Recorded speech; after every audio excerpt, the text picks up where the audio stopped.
That's the birds. Yes, the birds. Oh, in the fifth dimension. Oh, my goodness gracious. Welcome back to 21st Century Radio.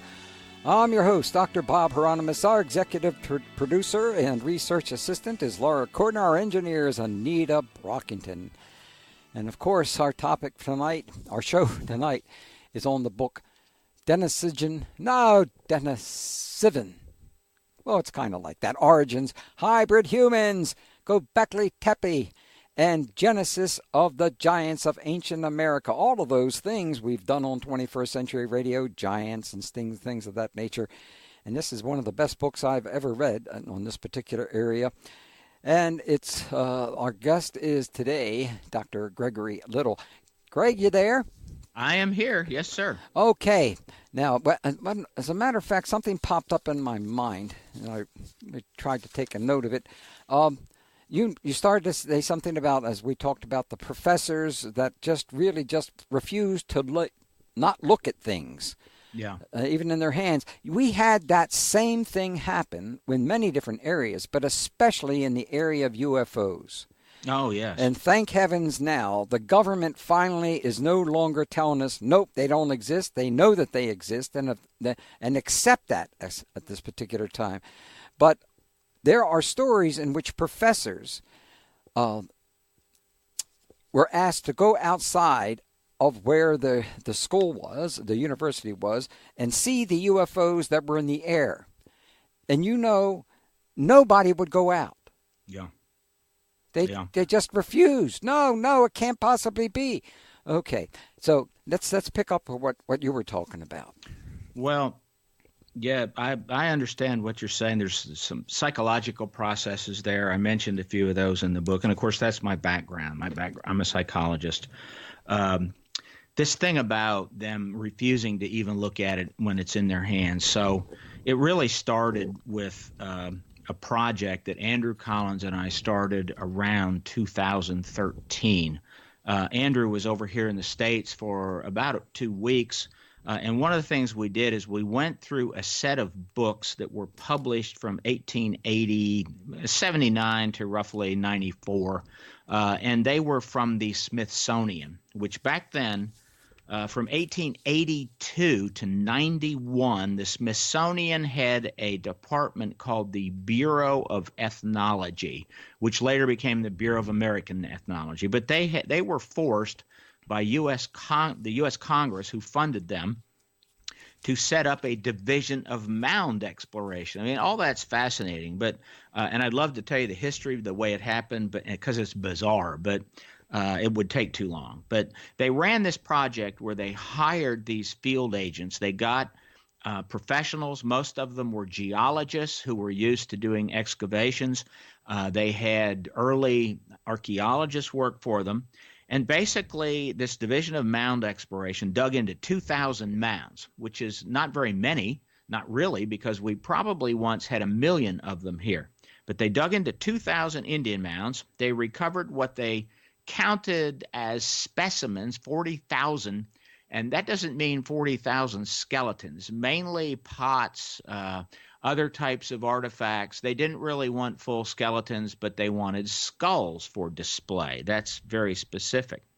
In their reports that they put out, they found 17 skeletons that were from 6.5 to 8.5 feet in height. 6.5 to 8.5. Now, 17 doesn't sound like a lot to most people, but like there's this one area in West Virginia called the Kanawha River Valley. The Kanawha River runs into the Ohio. In this one little river valley, 8 of them were found out of 150 some total skeletons. So they found 150 total skeletons, but they found 8 that were 7 to 8 feet in height. And statistically speaking, that's basically not possible through chance alone. So this gets into all the giants. I don't want to go too far with it, but in looking at all that, what Andrew and I did was get more archaeological reports, and there's loads of them. That was just the Smithsonian. Yeah. And there are lots of 7-footers that were found by mainstream archaeologists through the 50s and up into the 60s. And then I started reading about a site in Arkansas called Chickasaba. Chickasaba Mound is at Blytheville, Arkansas, which is where an old SAC Air Force base was located. In Chickasaba, there were reports in the 1800s of dozens and dozens of 8 and 9-foot skeletons pulled out of this mound. Now, the newspaper editor at Memphis went up to look at it, and he came back and he wrote some articles about it. It so happened the guy was a physician. He got so interested in it, he moved up to Blytheville, Arkansas, became their county surveyor and the county doctor, basically. I got interested in it for two reasons. I read a recent article by two anthropologists. This was an article that came out around 2004. And one of the authors of it was my former archaeology professor at the University of Memphis, which was then Memphis State University. But I also had worked at the newspaper through all my undergraduate years. So I got real interested. So Andrew and I and my wife went to Chickasaba. And we were going to go. We just wanted to get pictures and have a look at the mound. When we got there, it was in January, a snowstorm and an ice storm hit. We wound up in a bookstore after we got some pictures and realized we weren't going to be there for long. And the bookstore owner knew the people that were in the Arkansas Archaeology Field Station, which is located next to the old Air Force Base. And he called them and they said, sure, have these people come over. Now, when we got there, there were two archaeologists there. They really didn't know who we were. They just knew we were interested in Chickasaba mounds.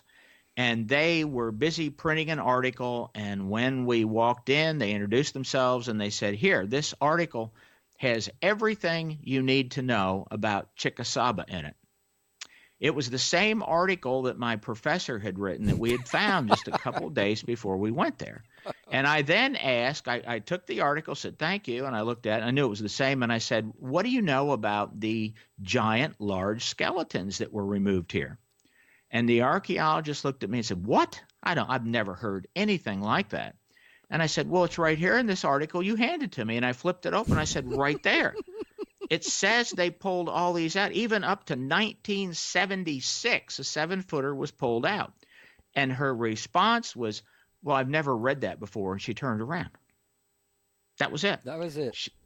She wouldn't even look at it. Others, now, skeptics today deny all the old archaeology that even says there were 7-footers there because there's too many of them.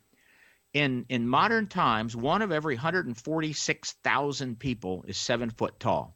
Most of the NBA players that everybody says are 7 feet, they're not actually 7 feet tall. They fudge it. They wear these sneakers. They stand on their tiptoes when they're measured. About half of them that say they're 7 feet are not. It's very, very rare, actually. And they don't all have gigantism. It's not a physical disorder. It's just it's a type of hereditary height disposition. That's what it is. So we've had this problem with loads of archaeologists saying we don't believe anything the Smithsonian put out back then. They all misidentified, they mismeasured, or they pulled mastodon bones out and thought mastodons were people. But all these bones that we've looked at, all of the studies we've looked at were mounds, Native American Indian mounds that were excavated. They had people in them, very clear. Now, that's not the only thing that we know about. We know in South America, for example, there were people, an incredible litany of people that saw and actually physically measured some of these so-called giants, starting with Magellan. Magellan went there in 1520 and measured some 10-foot tall people. Now, he was in extreme South America at Tierra del Fuego at basically the Magellan Straits, named for him in his first trip there. He actually captured 2 of them and tried to take them back to Europe. Unfortunately, they died on the way back, and they dumped them off the boat. But Sir Francis Drake was there. Sir Francis Drake saw several that were 7 to 8 feet tall. Lord Byron was there. He saw 9-foot tall people and met a 7-foot tall chief. And the last person, there were several others. The last person is surprising, but it was Charles Darwin. Charles Darwin went to Tierra del Fuego, which is in the land of Patagonia, which is the whole southern end of South America. Darwin was really interested in what was happening with the extermination of these very big tribes. There were only a few left. The Spanish and every other explorer that had gone there from the time that they found gold, which was basically when the Spanish went in 1525, they decided in order to get the gold, they needed to get rid of these tribes. So they began to systematically exterminate them. And that's what Darwin was there for. And he wrote a great deal about it. He saw some young boys that were still living. Almost all the men had been killed off. All of the young boys were over 6 feet tall. Now, we're not talking about hundreds and hundreds of them because there was only a handful of them left to begin with. And Darwin was greatly upset by it. But they deny all that, too. They say, oh, they all exaggerate. Everything's an exaggeration. It's sailors' tales. None of it's true. But we know for sure that they were there. And even DeSoto in North America. Oh, DeSoto. Whoa. Oh, yeah. Tuscaloosa, Alabama is named after a chief called Tuscaloosa who was over 7 feet tall.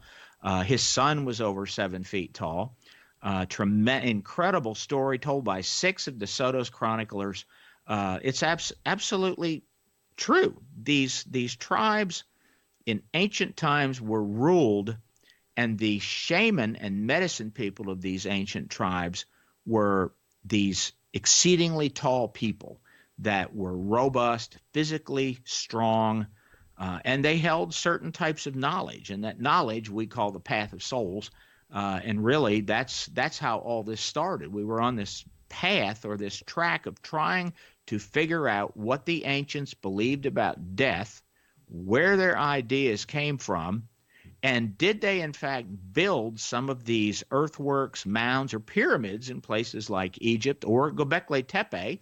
Did they build these structures to somehow target areas of the sky, consistent areas from continent to continent, for whatever the purpose? We call it a death ritual, and that death ritual is what really ties together Göbekli Tepe, which is in southeastern Turkey, which, by the way, since the last time Andrew was on your show, Andrew's books have been banned in Turkey, and Andrew has been banned from going back to Turkey. Oh, darn. Jeez, oh, whiz. That is absolutely true. It happened when his books have been translated into Turkish, and there's a Turkey publisher that put them out there. And a prisoner in a prison was reading a copy of Andrew's books. The guards took it, and they saw that he had dedicated it to the Kurds, and that was it. A judge actually banned the book and banned Andrew. So anyway, politics enters all this, of course. But Göbekli Tepe is tied to America, South and North America is tied to Central and South America because of a shared belief system. The belief system is also found in Siberia. It's found in almost every ancient belief system that we can dig into and figure out what they actually believed. They all had the same ideas about death, and it was a journey to the sky. So, I mean, what this does is just go a huge distance through archaeology, through time frames, looking at these different types of humans, whether they were the Neanderthals or the Denisovans or modern humans or others that will go unnamed and others that will be discovered in the future. There's still some missing links out there, although they're not missing links in the way most people think of it. They're just lineages that died out that probably we carry bits and pieces of their DNA too. But it goes way back in time, moves through time to the present, moves to the time of when all these giants were found to today when there's a controversy and you get skeptics saying they never existed to begin with. But it's all tied together by this path of soul's death journey. And maybe that's what we ought to talk about. That's what I'm really most interested in. I began looking at American mound sites. Let's do that. Let's do that when we return because we have another break to take on here. But I just wanted to mention one thing before we go into this break. You note that some of the quibbles and most hotly debated issues in archaeology are utterly trivial and unimportant to the general public. And I was going to ask you to give us a few examples of that, but I just wanted to make that point because you made that in the book. taking a break here with Dr. Gregory Little, Denisovan Origins, Hybrid Humans, Göbekli Tepe, and the Genesis of the Giants of Ancient America.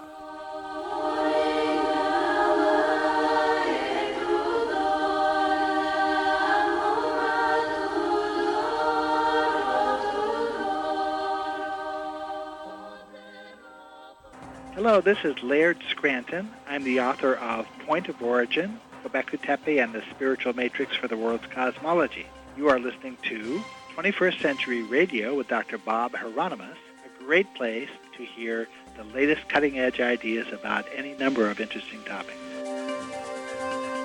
And welcome back with our guest, Dr. Gregory Little, Denisovan Origins, Hybrid Humans, Göbekli Tepe, Genesis of Giants in Ancient America, etc., etc., etc. And you were about to take us on a journey of the soul into the heaven worlds, correct? Yes. That is something that many, many years ago I never thought that we would know. And when I say that, I got involved in this, in the Indian mounds in particular, partly because of symbols.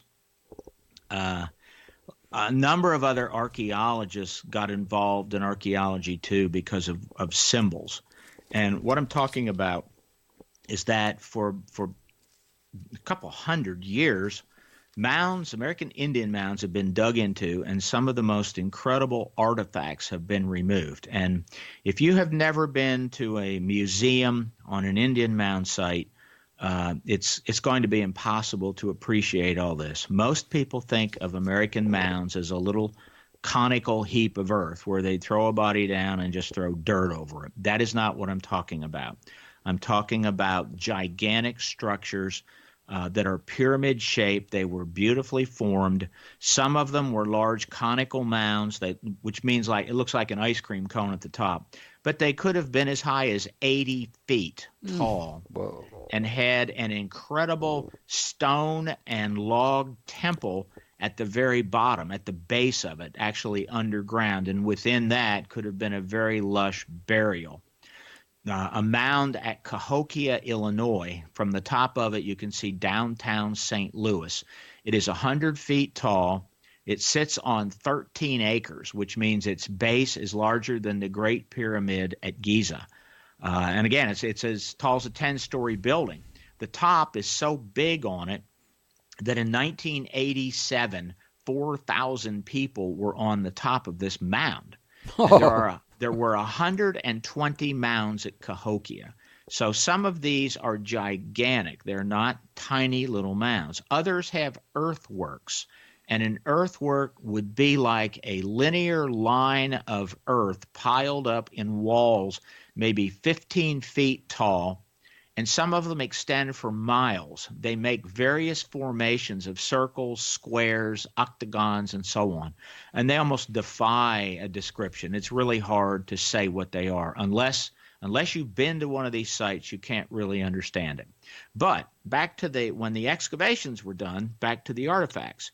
Some of the artifacts that were recovered from these mound sites were incredible. They had these strange symbols on them. One symbol would be what is called a wide-eyed skull.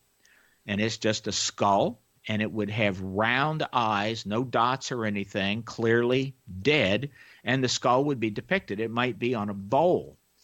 And another artifact showed this wide-eyed skull with little dots in the eyes, but then coming out of the mouth would be something like fire. There are other artifacts. There's about 40 of these that have been found, mainly in the southeast. They're flat. They look like a flat plate. They're 1 foot to 2 feet in diameter, and they're flat surfaces. On the top of them, they have engravings, and some of them have like snakes around the outside, but they all share one other common element. That is, they show a palm of a hand, and there is what looks like an eye in the middle of the palm, and it's called the eye and hand symbol. There are other symbols found in artifacts of raptor birds. There are other artifacts that showed a feathered serpent, which has long been thought to be related to Quetzalcoatl who is the god of the in the South America. But anyway, archaeologists always found these symbols fascinating, but they figured we will never know what they are. So starting around 1990, when America's laws changed dramatically, archaeologists were no longer able to just randomly dig into mounds. They had to get permission from tribes. They also had to return all of the burial goods and all of the skeletal remains that had ever been pulled out of mounds since day one. Museums had to do this, and so did archaeologists, but that meant they didn't have as much to do. So they decided to go back and look at some old publications that, like the Bureau of Ethnology of the Smithsonian put out in the early 1800s.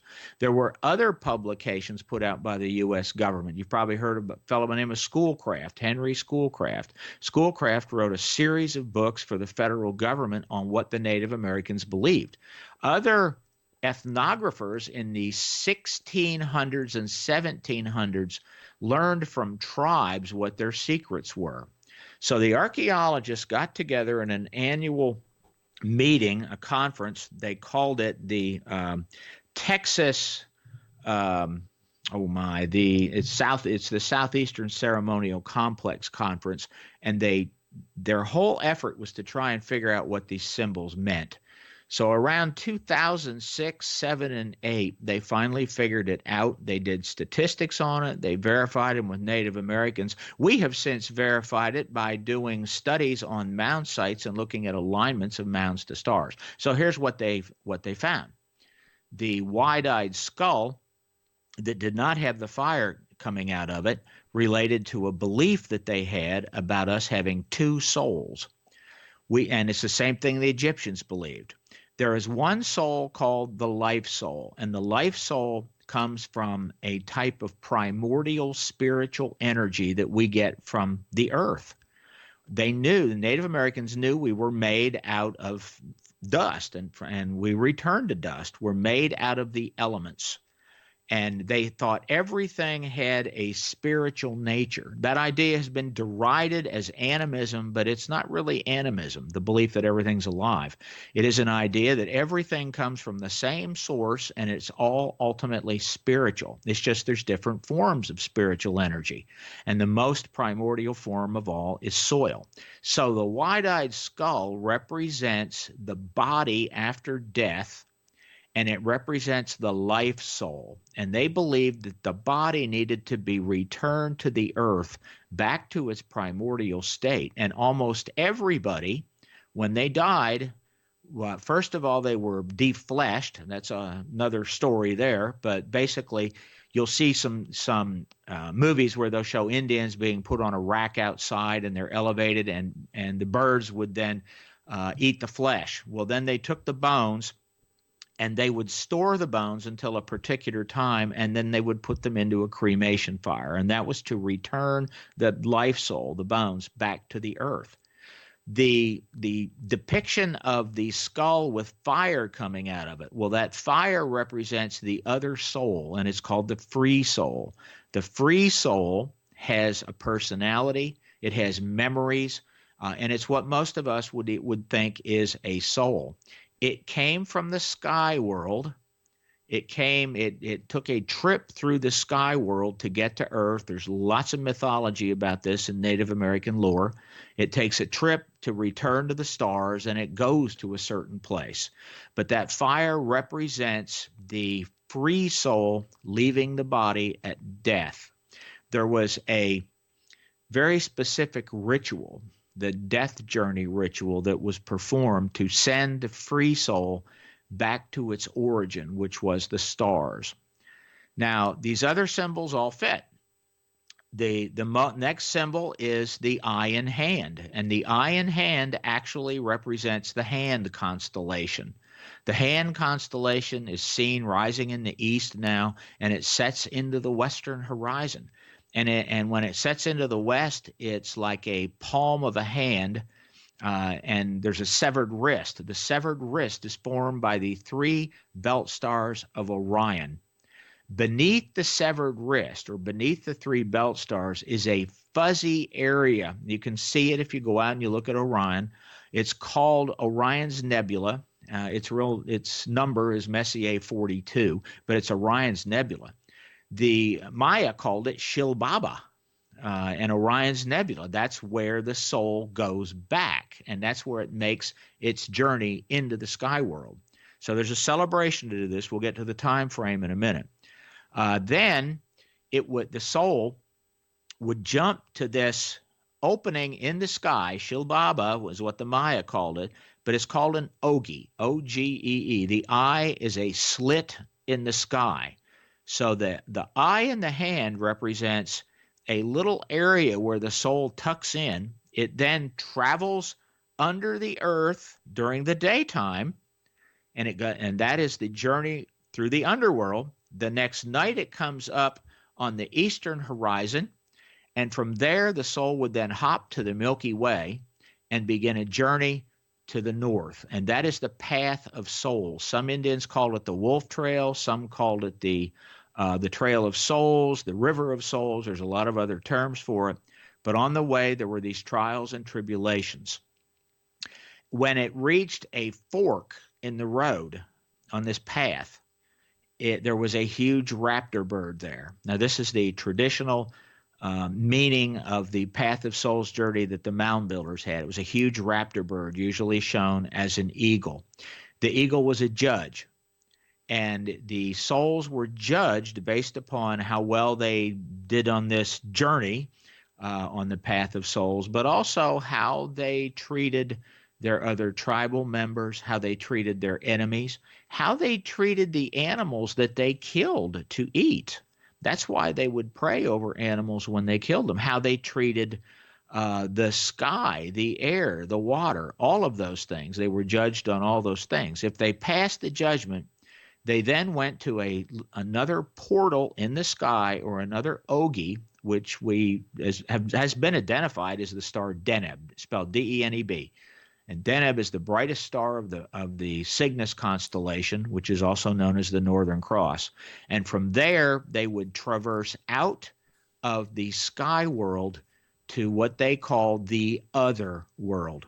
Now, back in 1989, I had a medicine, actually it was the arrow priest of the Cheyenne, stay with my wife and I for exactly 30 days. He had the sacred arrows of the Cheyenne with him, which is another story. But he said, "Oh, happy hunting ground. That's where they go. Happy hunt." And I said, "Why do you call it that?" And he said, "That's what the white men call it. So we just call it that, but we don't say what it really is." But that's the other world. The feathered serpent represents the constellation of Scorpius, and it's important that Scorpius not be seen when this goes on, because Scorpius is the ruler of the underworld. It is seen in the sky, in the southern sky, kind of hovering on the horizon, but only for about 8 months of the year. So this whole ceremony, this death ceremony, took place around the winter solstice. So that's important, the winter solstice. And right before the sunrise at the winter solstice, that's when you would see the hand sinking into the western horizon, and that is when the soul had to make the leap. They would have an enormous bonfire that would be a crematory fire. They would have the dead on top of that during this ceremony. It was held in the winter. It probably was held at a different time, tens of thousands of years ago. Now, how this belief system started was also part of this whole book. And it appears that this same belief system was employed at Göbekli Tepe in Turkey. I've actually done some statistical calculations on the underground stone tombs at Malta and have found the same thing. Those Malta tombs used to be considered the world's oldest stone tombs anywhere until Göbekli Tepe was found. But we did calculations based upon what we now know about these important elements, the time of year, which is the winter solstice. So you might want to look for an alignment somewhere that would show you exactly the day that the sun sets and rises on the winter solstice. So that's a clue. You might want to know exactly where Orion is setting into the western horizon. You would want to know where Deneb, or the Cygnus constellation, is setting, which now is in the northwestern horizon. So those were clues that allowed us to look at specific mound sites in America that archaeologists have tried to, without a lot of success, to figure out why they would build these mound complexes that might have 20 or 30 mounds the way they built them.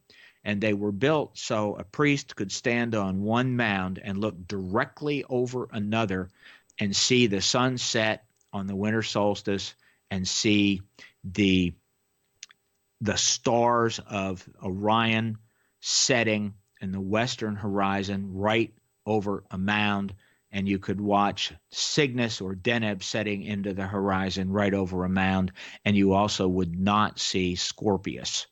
So that is kind of what we started with. We knew that those were the keys, and using modern computer software that tells you where the stars were in the past, and you can put precise GPS in to know the exact site, we began to calculate, did these mound sites incorporate that?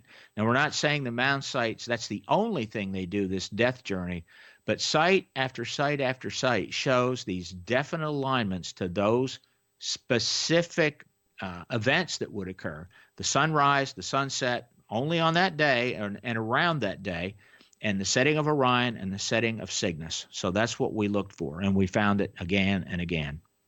Well, we found the fact that we have to take another break here on 21st Century Radio.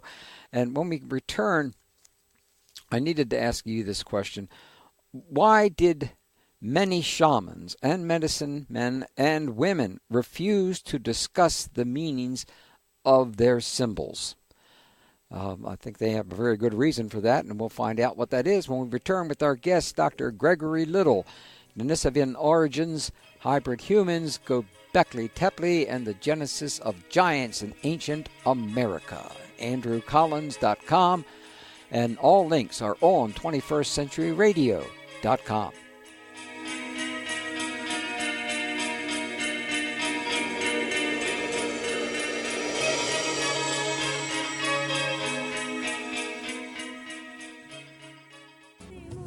Hello, this is Joanne Shenandoah. I'm a Grammy Award-winning singer-songwriter, Native American Music Award winner, and you're listening to 21st Century Radio with Dr. Bob Hieronymus. Joanne Shenandoah, our dear friend, we just received another thank you from her, and we want to thank her. She has taught me so much about the Native American traditions. Very dear friend. Our guest, of course, is Dr. Gregory Little. We got 15 minutes. I got 1,400 questions, so I'm in trouble. However, I did want to ask this question concerning why did many shamans and medicine men and women refuse to discuss the meanings of their symbols? They had to have a good reason for that. Could you talk to us about that, please? Yeah, I can answer that. It's interesting. If I go into a deep answer, we'll run over a couple hours, but I know we can't do that. So, all right. So one question that I would ask is why would the population willingly, say, spend years and enormous amounts of time erecting these huge mound complexes with earthworks around them that would take years and years of backbreaking effort? Why would they do that? And in North America, we know that they weren't forced to do that. They did it willingly. In Central and South America, we don't know quite as much about that. There's a reason that the population would build all those enormous structures in South and Central America. But you could say one thing, that it's about power, but it's actually almost a type of control, but it's a willing control. The population willingly gives the control over. And what it's doing is the population is willingly giving control over to people who they believe have the power of life and death. Not just the power to kill somebody. What I mean is what happens after life and death. The elite of these populations had this belief system about this death journey that there's a few things I didn't say about the death journey. It involves reincarnation in some cases. It involves being sent to the underworld, where you could call it hell, but it's slightly different. or it involves being cast back to the earth to try and fix your wrongs in the same body. So there are all these elements of it, but how this death journey was conducted, how the rituals were conducted, determined what happened to your loved ones. And how well these rituals were participated in by the population determined whether or not they were favorably looked upon by the spiritual forces that ultimately are at battle in the universe. So they kept this, the elite kept their knowledge secret. And I can give you a very common thing in our present world. A lot of my wife is Catholic. So Catholic priests conduct a lot of rituals, and the majority of people that go to a Catholic church really have no idea what the ritual means, but they willingly go, they willingly put money in. And when someone dies, they go to the same service, and whether you believe in it 100% or not, loads of people participate in death rituals even in modern times. But in order to retain your power and control, you have to keep some of it mystical and from the general public. So within tribes, we know they had secret societies. There's one called the Midi Society, spelled M-I-D-I. Almost every tribe had them. They were hereditary in their nature. They had the shaman and the medicine men and medicine women who had secrets about controlling not just the death journey, but this spiritual world, which we haven't even talked about, and how you control that. And there are rituals involved in it. They knew the rituals. They were the doctors, the medicine men and medicine women and shaman. Medicine man doesn't necessarily mean doctor, but they performed ceremonies to help people with whatever ailed them. But medicine really means power. The whole concept of medicine man, it's about power, and powwows are all about power. So they kept all this knowledge secret because it gave them control over the populace. And it's like even today, there's lots of things that our government and doctors, for example, don't tell you. There are many things. If you see a psychiatrist, let me tell you, there's a lot of things a psychiatrist is not going to tell you. You go in and you say, doctor, am I going to have to take this medicine for the rest of my life?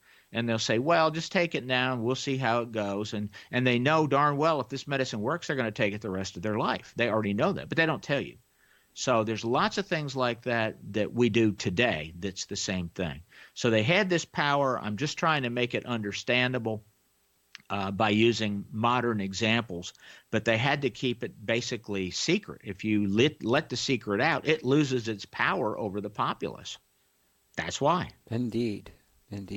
Well, we have the same thing in the organizations, some that I belong to, as Freemasonry, and and also the Rosicrucianism, et cetera, et cetera. And of course, we who get involved in things like that, of course, they are sacred. And they're sacred, and they're not to be shared unless a person is on the same learning level, et cetera, or is studying. And I've always had great empathy for that. You mentioned something. There are so many good things in this book. And I got to ask you this one more here. Why is it the time for the incredibly diverse and rich heritage of the native population to be recognized now? Politics. I don't mean national politics. I mean the politics of archaeology, the politics within Native American tribes.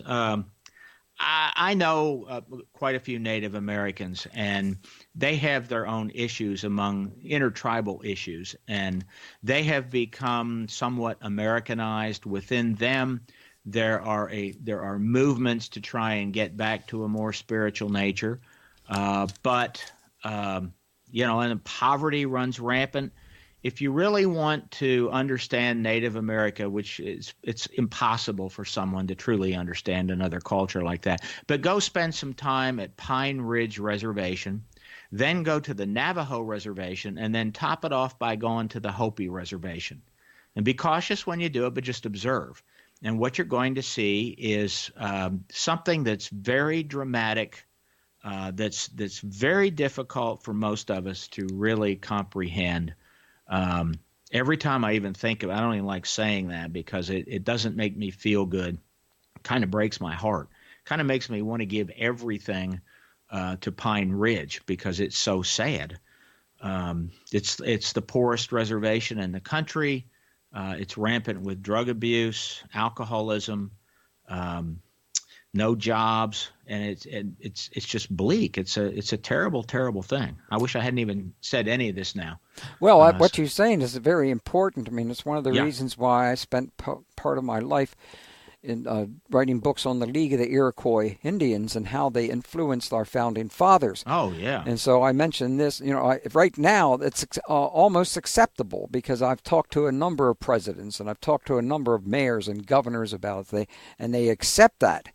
But unfortunately, in schools and things of that nature, it's not there. No, it's not. And I mean, you're right. People don't know. Our Constitution is based in large part in the tenets of the Iroquois Constitution. Correct. I mean, it's amazing. I'm part Seneca. I'm not a very big part Seneca. Oh, but I'm part how Seneca. Fortunate. Congratulations. Well, thank you. Way to go. But it's just unappreciated. People don't know. And the truth is today, most people don't care. And that's the way it is. They care more about, what the most popular person on Twitter is saying, or we live in a society that is driven more by hate than concern for other people. Hating other people only brings more hate. And it just doesn't, it's not a good thing. And so, I mean, I don't really want to end on that part of it. But Native Americans need to be recognized for the knowledge that they have and this spiritual way of life. Even within their tribes now, they are battling between the modern world and living a spiritual life. They believed everything came from the same source. Their ultimate beliefs are, it ties in. This is not in the book. This is in another book that Andrew and I are fiddling with right now. They believed in something very much like the Big Bang, and it was when there were two forces that became in opposition to each other, and they began sort of rotating in a yin and yang. And in order to let it play out, the universe split, and when it split, it created the physical world.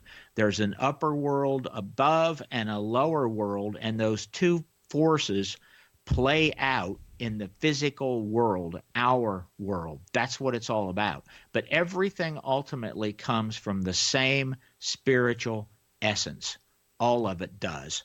So that is their belief. Everything has spirit. Dirt is primordial energy, primordial spirit. Rocks are solidified energy and spirit. Crystals are condensed forms of spiritual energy. Water is flowing spiritual energy, but everything comes from the exact same source, and it's almost an identical belief to the Big Bang. And when this world was created, it said an imprint occurred on the land, and the imprint allows us to play out these two opposing spiritual forces. And actually what they are, it's the ongoing force of creation against entropy. And entropy is the breakdown of everything. Everything breaks down, and when it breaks down, a new creation can occur. That, according to their belief, is why we exist here. It is a place for entropy and creation to occur in the same place at the same time. So we're going to school here. Yes, in a way we are. Edgar Cayce talked about that too. He talked about it in a slightly different way, and I'm sure many other psychics in the past have said the same thing. And we all talk about these things in a way that we understand them. The Native Americans had a much sort of primal way of discussing it. So they basically said everything begins as spirit, and it's all about these two spiritual forces playing themselves out. Even within us, we have a tendency to want to create things, but we also have this entropy at work. We tend to want to destabilize things. We destabilize our lives all the time. we do little things that cause conflict. And that is a type of entropy. And there's an interplay between the two. They recognized it for what it was. And by that, I mean a much more primitive and primal way of looking at it. The way I look at it is probably too complex. And it might even confuse people when I try to explain it to them. But it's really just two forces constantly opposing each other, creation and entropy. And creation, the souls returning, the souls can come back later. It's their concept about where the souls go to the other world. They make this leap to the sky, and they go back to the other world. It's the same ancient concept in the ancient Hebrew literature that talked about the guff, and where all the souls were. And we got some guff right now because, yes, I know. because we are out of time. It's been a pleasure. It's really been a lot of this. fun. I learned so much from your book. I mean, I couldn't get to one of the last questions on what's the difference between North and South American archaeology, because that broke my heart when I found out the difference. Yeah, and you mentioned that in hour one, and it really is tragedy from that standpoint. Thank you for joining us. I hope you come back on 21st Century Radio and future work that you do. Please do that, Dr. Gregory. It's a pleasure, and I'll do my very best. Dr. Gregory Little, Denisovan Origins, Hybrid Humans, Göbekli Temple, and the Genesis of Giants of Ancient America, available on Amazon and Barnes & Noble. And see you next week.